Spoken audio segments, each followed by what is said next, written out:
peut parler du flash qui suit. Le flash, c'est en fait, il y a eu un tremblement de temps, un tremblement de terre temporel qui a fracturé le monde à l'échelle des époques. C'est-à-dire que toutes les époques se sont fracturées, se sont mélangées au même endroit. Là, nous, en France, partout. Et le phénomène a des répliques. Donc le tremblement de temps se réplique tout le temps, toutes les 2 minutes, je crois. Donc, et ça suit les personnages principaux. Oui, chez Camille, on va donner la parole à Camille pour qu'elle nous dise comment ça se passe chez elle, la contamination. Alors, moi, il n'y en a pas autant que chez Aurélie. Ça se concentre sur un bouquin qui est Ceux des limbes, qui est en fait, c'est tout bonnement des zombies que j'ai appelés limbes. Et en fait, du coup, oui, c'est pas comme chez Clément qui est en pleine épidémie, mais c'est des dizaines d'années après l'épidémie, donc le monde s'y est fait en fait, et les quelques-uns qui ont survécu se sont réfugiés dans une montagne qu'ils ont peu à peu fortifié, un peu à la façon d'une pyramide maya. Autour d'eux, la nature a repris tous ses droits, mais il reste encore des infectés qui rôdent, donc on appelle les limbes. Ils sont tout gris. Et ils ont une particularité aussi, c'est qu'ils chantent en fait. Ils ont un chant qui est absolument déprimant, et du coup ceux qui l'entendent finissent mal. Et en fait après se laissent déprimer en fait. Ouais, ils se laissent déprimer, et du coup ils en oublient leur réflexe de survie, et ils se laissent avoir. Et donc en fait les survivants ont justement organisé toute leur société autour d'une notion clé qui est la survie, puisque leur montagne, ils l'ont même appelée le mont survie.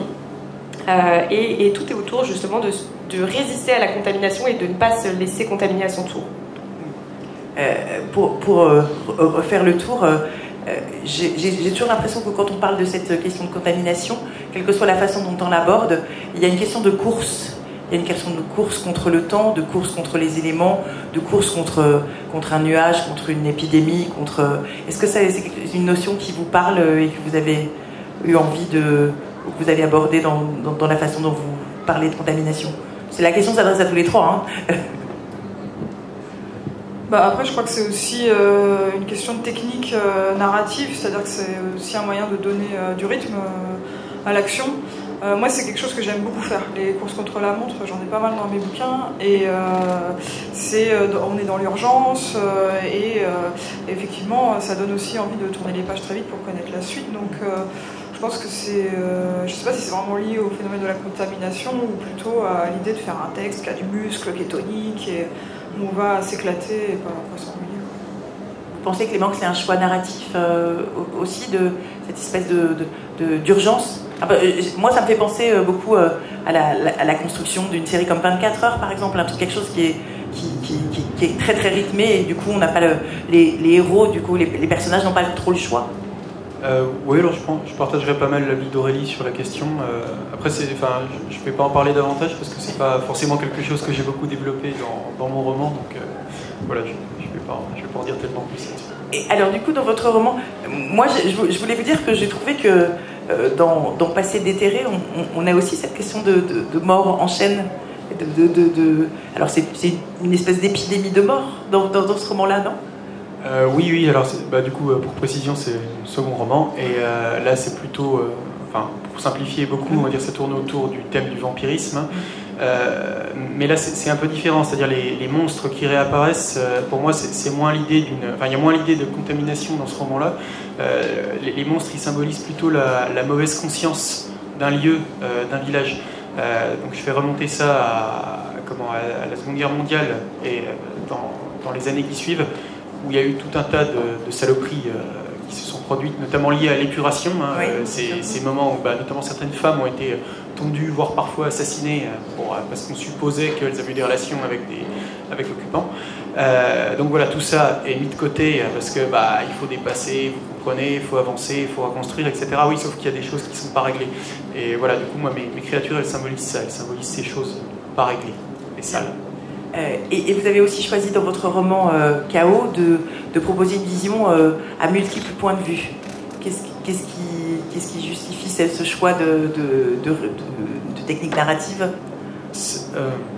Alors j'allais dire, justement, c'est aussi une technique narrative pour moi, c'est-à-dire c'est simplement l'exercice traditionnel de l'écrivain, c'est quand vous visualisez une scène et vous la visualisez sous différents points de vue, parce que ça a un intérêt, simplement. Mais parfois, c'est une technique chez certains romanciers qui ralentit un peu le rythme, qui peut donner l'impression de ne pas avancer quand on vient réexaminer une scène sous un autre angle. C'est peut-être pour le lecteur le truc, ça je l'ai déjà vu. Alors évidemment c'est intéressant de le voir sous un autre angle, mais est-ce que ça nuit pas un petit peu à l'avancée du roman? Alors pour répondre brièvement, après je vais quand même laisser la parole, mais je crois profondément moi que le lecteur a besoin, alors peut-être pas de s'identifier aux personnages, mais il a besoin d'y croire, il a besoin de vivre avec eux. Et donc écrire une scène du point de vue du personnage A, puis du personnage B, puis du personnage C, c'est une manière de permettre au lecteur d'entrer dans l'intimité, voilà, de ce personnage-là. Il va peut-être se dire sur la première description, ah oui, ok, c'est plutôt lui qui a raison, je me sens proche de lui, et ensuite nuancer son propre point de vue avec la seconde description, avec le second point de vue.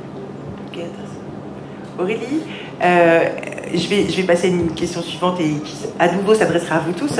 Est-ce que quand on est immunisé, est-ce que pour une raison ou pour une autre, quel que soit le cas dans vos romans, ou quand en tout cas on a réussi à échapper à la contamination, est-ce que forcément on devient de la graine de héros? Est-ce qu'on peut choisir de ne pas s'impliquer? Est-ce qu'on peut continuer à vivre sa vie?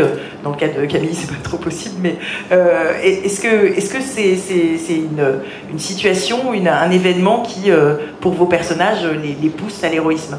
Je dirais pas tellement dans Le Roi des Fauves, puisqu'ils n'ont pas le choix. Ils sont... Ouais, non, moi je crois dans mon roman, il n'y a pas vraiment d'immunité, parce que dans Le Roi des Fauves, tout le monde y passe à la transformation. Non, mais en fait, ça m'évoque là ce que tu dis, le roman La 5e vague. Ouais. Parce qu'en fait, l'héroïne, c'est une attaque extraterrestre, et par vague, et à un moment, il y a un super virus qui décime une grosse partie de la population, et elle est immunisée, et elle est effectivement... il reste vraiment plus beaucoup d'humains sur Terre, et on suit le parcours de cette jeune fille qui, elle, n'a pas été... qui est, par chance, pour elle, immunisée, mais elle cherche son petit frère, c'est une quête avec son petit frère, mais ses parents sont morts, et c'est assez terrible. Camille, Oui, je vais rebondir sur cette question d'immunité, même si dans mon roman il n'y a pas d'immunité contre ce virus-là, mais par contre il y a bien un survivant qui est le héros qui en fait, quand il était petit, il habitait tout en bas de la montagne, puisque comme c'est une organisation qui est basée sur la survie, en fait, il y a un classement qui est très très pratique, même si c'est un peu froid, c'est que les gens les plus utiles, en fait, ils sont en haut de la montagne, puisqu'ils ont moins de chances de se faire du coup contaminer lors d'un débordement, et du coup ceux qui servent un petit peu moins, les plus nombreux, les moins éduqués, qui ont moins de savoir important à conserver, ils vivent en bas, et donc lui vivait en bas, et quand il avait 5 ans, il y a eu un débordement de limbe énorme, et toute sa famille s'est fait contaminer sous ses yeux, et lui a survécu sans qu'on sache pourquoi, et du coup il est devenu un héros de cette société qui promeut la survie à tout prix. Ça lui a donné le droit d'accéder directement en haut de la montagne, et sauf que lui il vit très mal ce statut de héros, mais je pense que c'est la même chose que s'il était immunisé, en fait c'est que ça lui est tombé dessus, il ne sait pas pourquoi, il se reconnaît pas dans cette image du héros, et en fait il n'en veut pas du tout, quoi.